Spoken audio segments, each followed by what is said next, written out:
আচ্ছা কমছে আল্লাহ বড় না মানুষ বড়? ধরো গাদা, তুই কার হাতে কার জোড়া দেশ? কুড়ায় আল্লাহ আর কুড়ায় মানুষ। যেটা কবার কইছে ওইটা কন। আল্লাহ বড় না মানুষ বড়? আল্লাহই তো বড়। আল্লাহ বড়, তাহলে আল্লাহর কথা না হইনা মানুষের কথা শুনেন কে? তুই কি কইতাছস?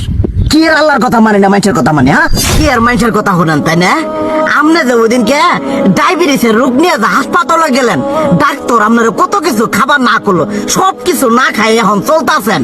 তাহলে আল্লাহ যে আপনারে কইছে যে হারাম খাবার না, সুদ খাবার না, কই আপনি তো কাম কাজ বাদ দিয়ে এলাকার মধ্যে টাকা পয়সা না গায়ে খালি ওইলে দিয়েই খান। নিজেরা টিয়াও হালাল ভাবে কামাই করেন না, ওই সুদ তো না কয়টা টিয়া করে লাভ আহে ওইলে দিয়ে দিয়ে চলেন আর পেটা বড় বানাইছেন। শুনেন একটা কথা কই, হারামের কোনোদিন আরাম নাই। হালাল পথে রুজি রোজগার করেন, প্রয়োজনে এরা বেলা কম খায়েন, তাও শরীর পিণ্ডও ভালো থাকবো, কোনো রোগ বেদও হবো না, আরামও পাবেন, আল্লাহও খুশি থাকবো। তুই আমার এইভাবে বুঝাবি আগে কইলি না কে? আসলে এই বিষয়টা তো আমি কখনো মাথায় এইভাবে নিইনি যে আমাদের কখনো ডাক্তার নিষেধ করলে ঠিকই আমরা নিষেধ মানি, কিন্তু উপর আল্লাহ যে কত কিছু নিষেধ করে দিয়ে সেটা মানি না।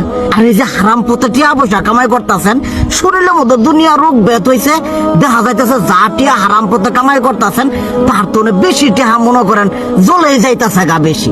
আজকের পর থেকে আমি আর এই হারাম সুদ খামো না, আমি হালাল পথে চলবো, হালাল টাকা পয়সা ইনকাম করবো। এতে করে যদি একবেলা কমও খাইতে হয় তবুও খামো, তবু আমি আর এই হারাম পথে চলবো না। আচ্ছা ঠিক আছে।